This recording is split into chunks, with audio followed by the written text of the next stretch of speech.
कांग्रेस ने पिछले 65 सालों में सिर्फ और सिर्फ देश का बंटवारा किया, जनता का बंटवारा किया, कभी धर्म के नाम पे, कभी जाति के नाम पे, कभी किसी चीज के नाम पे। मैं तो ये सोच के हैरान हूँ कि उन्होंने इंसान के रूप में जन्म कैसे ले लिया। मेरे को तो कभी कभी लगता है कि शायद वो भी किसी फैक्ट्री से पैदा हुए हैं, क्योंकि वो हर चीज़ वो फैक्ट्री में पैदा करते हैं। कभी वो कहते हैं कि आलू को इधर से निकालेंगे तो उधर सोना निकलेगा, कभी वो कहते हैं जलेबी की फैक्ट्री लगेगी। उनको यही नहीं पता कि जलेबी हलवाई की दुकान पे कढ़ाई में बनती है, ना कि खेत में उगती है।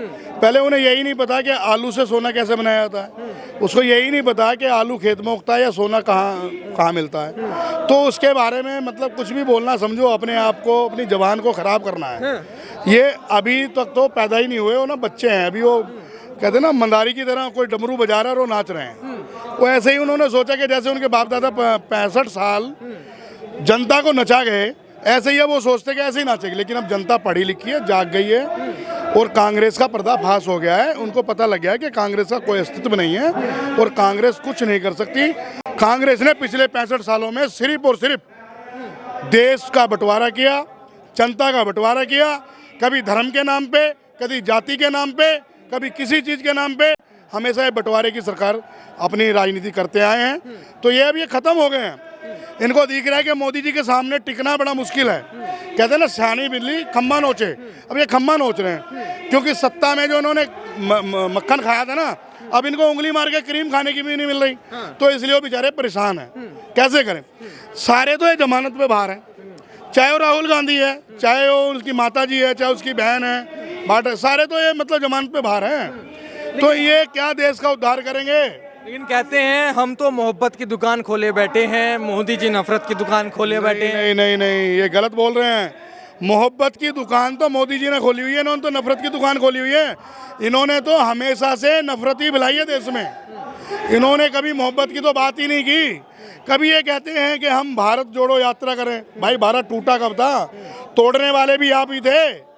तो आज आप दिखावा कर रहे हैं कि हम जोड़ रहे हैं, तो जोड़ा क्यों नहीं?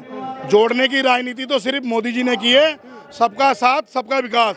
और ये ना कभी जोड़ सकते, ये सिर्फ जोड़ सकते हैं परिवारों को भी और देश को भी। तो अब वो राजनीति नहीं होगी, खत्म हो गई है, अब इनको मौका नहीं मिलेगा। लेकिन लोग तो कह रहे थे कि लोकसभा चुनाव के बाद राहुल गांधी का जादू सर चढ़ के बोल रहा है। एक बात बताओ, सारे चोर इकट्ठे हो गए एक आदमी को हराने के लिए, फिर भी नहीं हरा पाए। राहुल गांधी की सीटें कितनी आई थी ये बताओ ना। सारे मिला के देख लो ना, सारे ठगबंधन थे, गठबंधन नहीं ठगबंधन। सारे ठग चोर चोर मुसेरे भाई इकट्ठे हुए थे, फिर भी मोदी जी का कुछ नहीं बिगाड़ पाए। क्योंकि मोदी जी को जनता का, इस देश का प्यार मिला है और जहाँ आशीर्वाद मिला है, और मोदी जी जहाँ जाते हैं उनका डंका बजता है और हिंदुस्तान का डंका बजता है। हिंदुस्तान का आज हर जगह नाम है, मोदी जी का नाम है। कांग्रेस ने पिछले 65 साल में हिंदुस्तान को खत्म करने की राजनीति की है, ना के ऊपर बढ़ाने की राजनीति। लेकिन वो तो कह रहे हैं अभी पीछे पहले विदेश भी गए थे, अभी कुछ दिन पहले राहुल गांधी, डंका तो कह रहे हैं राहुल गांधी का बज रहा है। हाँ, उनका डंका बज रहा है ना। बोलना उनको नहीं आता, उठना बैठना उनको नहीं आता, खाना उनको नहीं आता, तो डंका तो बजेगा ही। और कहीं भी बहन उनके साथ होती है, उन्हें यही नहीं पता है मेरी बहन है, कोई कहीं भी हो कोई भी हरकत कर देते हैं। तो हर वक्त उन्हें सुर्खी बटोरने की आदत है, कुछ ना कुछ हरकत ऐसी करते हैं कि वो सुर्खी बटोरे। लेकिन अब सुर्खी ऐसे नहीं मिलती है। काम करोगे तो हिंदुस्तान में टिकोगे, वरना अपना बोरे बिस्तर बांध के इटली भाग जाओ।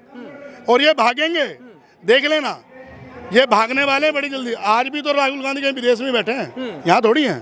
तो उन्हें यही नहीं, उन्हें किसी स्टेट से कोई लेना देना नहीं, उन्हें देश से कोई लेना देना नहीं, और ना उन्हें देश से कोई प्यार है।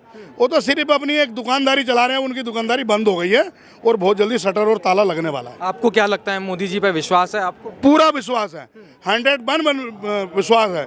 हम मोदी जी के साथ हैं और साथ रहेंगे और हमेशा साथ खड़े रहेंगे। लेकिन राहुल गांधी का पिछले कुछ दिन पहले एक बयान आया था, वो पढ़ा होगा कि आने वाले समय में सिखों को कड़ा नहीं पहनने दिया जाएगा, पगड़ी नहीं पहनने दिया जाएगी। इस तरीके का लोकतंत्र खतरा चल रहा है देश में। मैंने कड़ा भी पहना हुआ है, पगड़ी भी पहनी हुई है। मैं तो खतरे में नहीं हूँ, ना लोकतंत्र खतरे में है, कोई सिख खतरे में नहीं है। सिख तो जब खतरे में थे जब कांग्रेस की सरकार थी।